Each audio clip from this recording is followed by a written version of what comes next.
ประการต่อมาในหะดีษเดียวกันเลยที่บอกว่าจะได้เข้าสวรรค์หนึ่งให้สลามสองเลี้ยงอาหารสามอะไรครับยืนขึ้นละหมาดในยามค่ำคืนละหมาดตะเราะวีห์ละหมาดตะฮัจญุดกิยามุลไลล์กิยามุรอมฎอนละหมาดชื่อเนี่ยต่างกันได้แต่ละหมาดเนื้อเดียวกันละหมาดเนื้อเดียวกันไม่ต้องทะเลาะกันนะครับ20 หรือ 8ไม่ต้องทะเลาะกันนี่เป็นเรื่องจริงที่เกิดในกรุงเทพนะครับ20ก็ทะเลาะกับ8ทะเลาะกับ20เขาละหมาดตะเราะวีห์ลงมาแล้วคู่นี้ยังนั่งทะเลาะกันอยู่ตกลง8กับ20ที่ทะเลาะกันอยู่ไม่ได้ละหมาดเลย2รอกอัดก็ไม่ได้ละหมาดนบีเนี่ยทำแบบแต่ซอฮาบะห์ของนบีบอกว่าศอลาตุลไลล์มัสนาการละหมาดก็คือทีละ2นบีจะยืนละหมาดนานไหม8รอกอัดเนี่ยยืนเกือบทั้งคืนซอฮาบะห์รายงานบอกว่าเมื่อนบีเนี่ยละหมาดฟาติฮะห์เสร็จแล้วอ่านซูเราะห์บะเกาะเราะห์ฉันนึกว่านบีจะรู้ว่านบีต่ออาลีอิมรอนเราไหวไหมถ้าไหวก็ทำแต่ซอฮาบะห์ทำไมครับบอกว่าเราก็ซอยออกให้มันเยอะขึ้นแล้วก็ให้ละหมาดสั้นลงแต่ว่าจำนวนโอกาสมันมากขึ้นแต่ถึงแม้ว่าจะละหมาด20ก็ตามในปริมาณการยืนนานเป้าหมายคือละหมาดนานของเราก็นานนะครับของเราก็นาน23รอกะ25 นาทีอันนี้จะไปไหนรู้ว่าทำสิ่งมั่นคงมาเร็วไปเร็วเค็มอัลลอฮ์รอกะแรกคุณฮุวัลลอฮ์รอกะที่2อินนาอะไวนาที่เร็วเลยและขนาดนั้นสั้นอยู่นะอ่านเร็วมากเนี่ยไม่ได้เป้าหมายของการยืนละหมาดนบียืนละหมาดเท้าฉีกเท้าบวกจากฮะดีษบทหนึ่งของท่านรอซูล ศ็อลลัลลอฮุอะลัยฮิวะซัลลัมพี่น้องอ่านให้ฟังก่อนจะถึงประเด็นนบีบอกว่ารอฮิมัลลอฮุรอจุลันอัลลอฮ์จะให้ความเมตตาแก่ใครครับสามีคนหนึ่งก็มามีการไล่ที่ยืนขึ้นในลานยามค่ำคืนฟาซอลลายืนเพื่อละหมาดตื่นมาเพื่อละหมาดซุมมาไอก็ซอมรออาการูแล้วก็ปลุกภรรยานี่สามีที่ประเสริฐ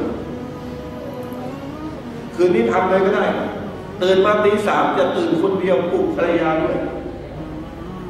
ปลุกภรรยาด้วยแล้วนบีบอกว่าไงต่อครับฟาซอลลัตปลุกภรรยาเนี่ยไม่ใช่ว่ามาเตรียมน้ำละหมาดให้เรามาเปิดไฟให้เรามาปูผ้าละหมาดให้เราเปล่าฟาซอลลัตมาละหมาดด้วยไฟอินอาบัตแต่ถ้านางไม่ตื่นลาบะฮาฟีวันยิฮัลมาให้เอาน้ำทำไมครับผมที่หน้าของนางลูกที่หน้าของนางนบีบอกรอฮิมัลลอฮุอัลลอฮ์ให้ความเมตตาสามีคนนี้ที่ตื่นขึ้นในยามค่ำคืนและปลุกภรรยาวะรอฮิมัลลอฮุอิมรออะตันและอัลลอฮ์ให้ความเมตตากับภรรยาคนหนึ่งก็มามีดังไรผู้หญิงมักจะตื่นก่อนเราคนโบราณเขาสอนว่าภรรยาที่ดีสุดคือภรรยานอนหลังสามีตื่นก่อนสามีนั่นเป็นคนโบราณนบีบอกว่าภรรยาตื่นได้ไหมครับตื่นในยามค่ำคืนฟาซ่อนนั้นนางจะละหมาดอะฮัจญุดซุมมาไอก็สอนนางก็อะไรครับปลุกซาวญา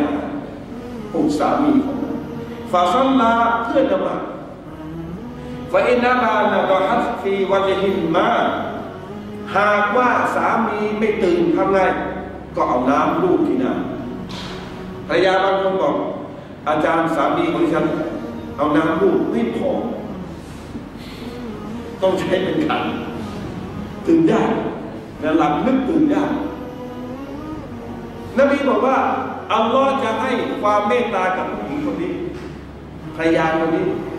ประเด็นคือยืนขึ้นในเวลาค่ำคืนเป็นเหตุให้เราเข้าสวรรค์2มารยาทของสามีภรรยาจะอยู่ด้วยกันต้องอยู่แบบนี้ต้องอยู่แบบนี้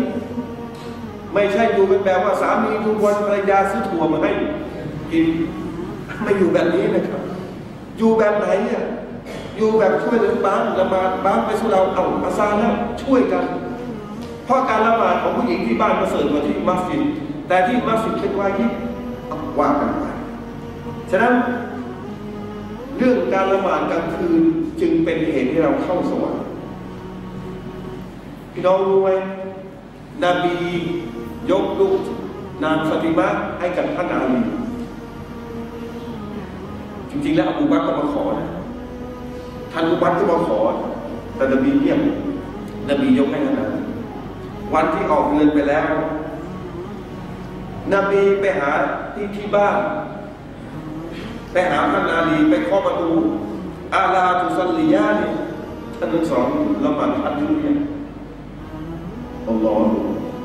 ดูป้าเรายังเป็นห่วงนะที่พอตาเราเป็นห่วงนะว่ากลางคืนนี่ละหมาดหรือยังนี่นบีทำไม่เห็นเนี่ยฮะดีษของใครนี่คือมาบุคอรี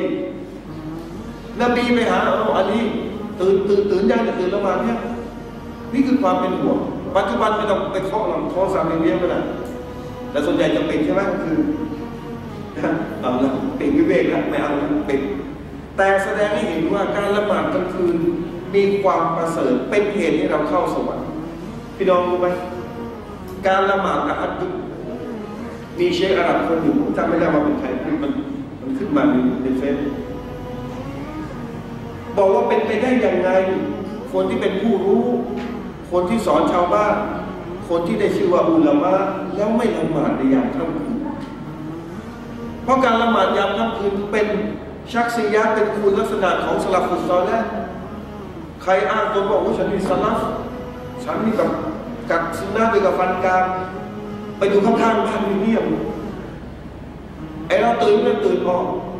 อตู้เซฟอยู่อ่างนอนก่อนตื่นมาออกคำน้ำนอนต่อตื่นแล้วอย่างน้อยนบีบอกว่าอย่างน้อยของน้อยที่สุดละหมาดนิดหนึ่งเท่ากับนี่น้อยของน้อยที่สุดนะยกตัวอย่างสมมติว่าที่นี่นะละหมาดสมมติตีห้าเรามาตีสี่ครึ่งเนี่ยดูนะตีสี่ครึ่งอีกครึ่งชั่วโมงนะทำอะไรละหมาดตะฮัจญุดมัสยิดอาจจะได้อะไรละหมาดตะฮัจญุดเพราะยังไม่เข้าซุบฮ์ยังได้ละหมาดวิตรได้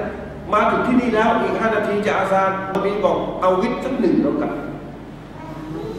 ถ้าว่าพวกเราไปอยู่อินเดียนะถ้าละหมาดอิชาแล้วละหมาดซุนนะห์2 รอกะอะห์อิชานี่เขาจะละหมาดวิตรไปเลยแต่เมื่อละหมาดวิตรตอนหัวค่ำแล้วตื่นขึ้นมากลางดึกก็ไม่ต้องลาบิตรอดฟีไลละลินนบีบอกว่าอย่าละหมาดวิตร2 ครั้งในคืนเดียวกันเพราะมันจะเป็นคู่หรือภาพออกใช่ไหมหัวค่ำ3ตื่นขึ้นมาอัน3เป็น6